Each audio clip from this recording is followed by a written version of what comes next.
మా కుటుంబం గత 40 సంవత్సరాలుగా పార్టీ పుట్టినప్పటి నుంచి ఈ రోజు వరకు తెలుగుదేశం పార్టీలో చాలా నిజాయితీగా సిన్సియర్గా సొంత డబ్బులు ఖర్చు పెట్టుకొని ఆస్తులు పోగొట్టుకొని పార్టీ సిద్ధాంతాలకు కట్టుబడి పార్టీ కోసం పనిచేయడం జరిగింది. 2019లో ఎమ్మెల్యే అభ్యర్థిగా చంద్రబాబు నాయుడు గారు ప్రకటించారు. ఆ ఎలక్షన్లో ఫైట్ చేశాను, ఓడిపోయాను. ఆ మరుసటి రోజు నుంచి కూడా నేను పార్టీ కార్యక్రమాలు తూచా తప్పకుండా రాష్ట్ర స్థాయిలోనే 10వ స్థానంలో ఉండే విధంగా అన్ని కార్యక్రమాలను దిగ్విజయంగా చేయడం జరిగింది. ఏ సర్వేలో చూసినా కూడా నా పేరు రావడం జరిగింది.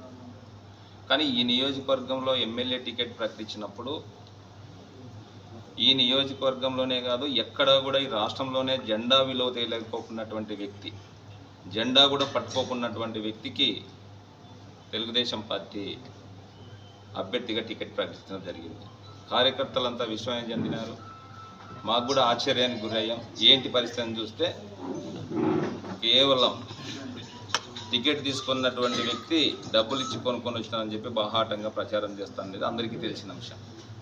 ఈ సందర్భంలో ఒక ఆశయం కోసం, ఒక పద్ధతి కోసం పనిచేయాలనే ఆలోచనతో తెలుగుదేశం పార్టీలో 40 సంవత్సరాలుగా ఆశయం కోసం పనిచేయడం జరిగింది. ప్రజా సమస్యలపైన పోరాటం జరిగింది. ఈరోజు ఇటువంటి పరిస్థితుల్లో ఎలా పనిచేయాలి, ఏం చేయాలి, ప్రజా సమస్యలు ఏ విధంగా ముందుకు తీసుకెళ్లాలని ఆలోచన చేస్తున్నటువంటి సందర్భంలో వందల మంది నాతో నడుస్తున్నటువంటి నాయకులు, వేల మంది నా అభిమానులందరికీ ఏం చేయాలని ఆలోచన చేస్తున్నటువంటి సందర్భంలో నేను పనిచేసినటువంటి పార్టీ నాయకులు గుర్తించకపోయినా ముఖ్యమంత్రి వైఎస్ జగన్మోహన్ రెడ్డి గారు గుర్తించి తోపిదుర్తి ప్రకాష్ రెడ్డి అన్న గారు ఎమ్మెల్యే గారిని, పైల నరసింహయ్య అన్న గారిని,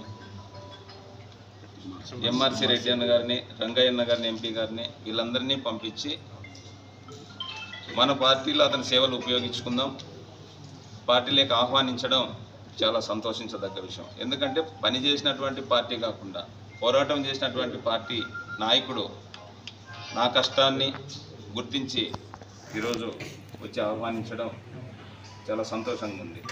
ఖచ్చితంగా ఆ నాయకులు, కార్యకర్తలందరితో మాట్లాడి ఒక పాజిటివ్గా మంచి నిర్ణయం తీసుకుందామనే ఆలోచనలో ఉన్నాం. అలా అందరి నాయకులు, కార్యకర్తల అభిప్రాయం ప్రకారం త్వరలో నిర్ణయం తీసుకుంటామని చెప్పి వాళ్ళకు కూడా గౌరవంగా ఇంటికి వచ్చారు. అందరూ వాళ్ళందరినీ స్వాగతించి ఎవరైనా ఇంటికి వచ్చిన కాఫీ, టీ ఇవన్నీ ఎవరు వచ్చినా మన సంప్రదాయ ప్రకారం రైతు కుటుంబంలో ఉన్నటువంటి వాళ్ళ మామూలే, ఆ ప్రకారం మనం చేశాం. వాళ్ళ ఆహ్వానాన్ని మేము మన్నించి మా పోరాటాన్ని, మా కష్టాన్ని ఆ పార్టీకి ఉపయోగించుకోవాలని ఆలోచన చేస్తున్నటువంటి ముఖ్యమంత్రి వైఎస్ జగన్మోహన్ రెడ్డి గారికి ప్రత్యేకమైనటువంటి కృతజ్ఞతలు, అభివందనలు తెలియజేస్తున్నాం. ఖచ్చితంగా మా నాయకులు, కార్యకర్తలు ఆలోచన చేసి ఒక పాజిటివ్ నిర్ణయం తీసుకొని తర్వాత తెలియజేస్తామని చెప్పి చెప్పడం జరిగింది. ఇది జరిగింది.